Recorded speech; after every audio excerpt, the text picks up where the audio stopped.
आणि राज्यामध्ये काही भागात शेतकऱ्यांनी बोगस पीक विमा उतरवल्याचं समोर आलंय।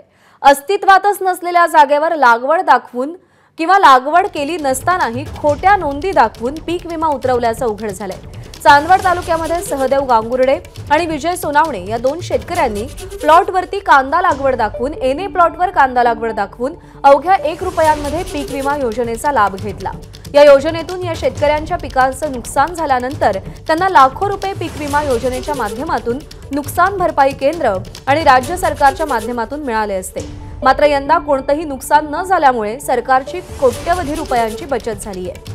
नाशिक सारखाच प्रकार छत्रपती संभाजीनगरमध्येही झाल्याचं उघडकीस आलंय।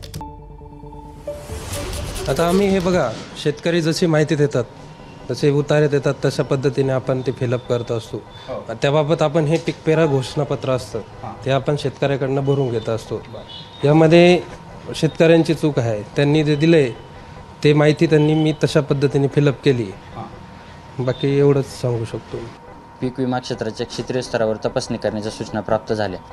त्यावेळेस सर्व शेतकऱ्यांची ज्यांनी विमा उतरवलेला आहे 20,000 पेक्षा जास्त शेतकऱ्यांनी चांदवड तालुक्यामध्ये कांदाच विमा उतरवलेला आहे। तर मग त्या शेतकऱ्यांची यादी आम्हाला प्राप्त झाली आणि त्या यादीमध्ये लगेच आम्हाला लक्षात आलं की 80 हेक्टर आणि 27 हेक्टर या क्षेत्रावरती विमा उतरवला गेलेला आहे आणि इतक्या मोठ्या प्रमाणात लागवड कुणाचीच नसते हे प्राथमिक दृष्ट्याच आमच्या लक्षात आलं। मग आमचे जे कृषी सहाय्यक आहेत संबंधित गावातले त्यांनी स्वतः त्या ठिकाणी जाऊन पडताळणी केली आणि तिथं कुठल्याही पद्धतीचं पीक नाही असं आढळून आलं। नक्कीच हे योजनेच्या लाभाला पात्र आहेत, पण हे अशी जे रॅकेट तयार झालेले आहेत, शेतकरी आहेत, शेतकऱ्यांचे गट आहेत, काही CSC सेंटर सुद्धा याच्यामध्ये सहभागी आहेत। गुन्हा CSC सेंटरवर दाखल करत असताना तो विमा हा ऑन बिहाफ ऑफ शेतकरी भरलेला असतो। त्याच्यामुळं कुठंतरी त्याला लूपहोल किंवा पळवाट ही CSC सेंटरला मिळते, पण आपण त्या पळवाटासुद्धा कशा पद्धतीने बंद करता येतील आम्ही इव्हन काही शेतकऱ्यांचे जबाब घेतलेत की मी विमाच भरलेला नाही।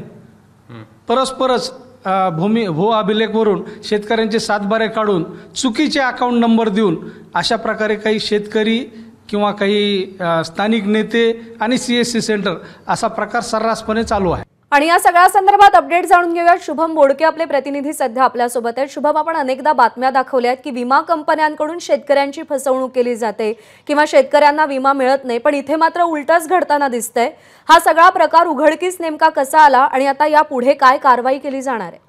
प्रज्ञा, नक्कीच आपण सांगितल्याप्रमाणे मोठ्या प्रमाणात जो नाशिकमधला प्रकार आहे तो धक्कादायक आहे। कारण या एका चुकीमुळे, शेतकऱ्याच्या चुकीमुळे जर बघितलं तर लाखो रुपयांचं जे नुकसान आहे, तो आर्थिक फटका आहे, तो थेट सरकारच्या तिजोरीला बसला असता। आपण जर बघितलं तर नाशिकमध्ये अनेक शेतकरी आहेत, त्यांनी 1 रुपया भरून हा पीक विमा उतरवला। मात्र अनेक ठिकाणी जर बघितलं तर हा पीक विमा जर कसा उतरवला जातो त्याची आपण माहिती घेतली, त्यावेळी आपल्या निदर्शनास असं आलं की त्या ठिकाणी ऑनलाईन पद्धतीने एक पीक पेरा पद्धत असते, घोषणापत्र असतं त्या शेतकऱ्याचं। त्या शेतकऱ्याने त्या ठिकाणी लिहून दिलेलं असतं की माझ्या त्या क्षेत्रामध्ये नेमकं काय कोणती पिकाची लागवड केलेली आहे, त्यानुसार हा पीक विमा उतरवला जातो आणि त्या लेखी असलेल्या घोषणापत्राच्या अनुषंगाने हा पीक विमा उतरवला जातो। त्यामुळे जर आपण जर बघितलं तर त्या पीक विम्याच्या माध्यमातून लाखो शेतकऱ्यांनी राज्यभर हे जे 1 रुपया भरून जो तो पीक विमा उतरवला। मात्र आपण जर बघितलं तर नाशिकमधील चांदवड तालुक्यातील हे 2 शेतकरी आहे, यांच्या एने प्लॉटवर असलेल्या ठिकाणी यांनी कांदा जे आहे ते लागवड दाखवली आणि जवळपास एने प्लॉटचं जर आपण जर त्या ठिकाणी बघितलं तर चौरस मीटर जे आहे त्यानुसार हे एने प्लॉटची संपूर्ण क्षेत्र त्या ठिकाणी नोंद असतं आणि त्या नोंदीच्या माध्यमातून त्यांनी जवळपास आपण जर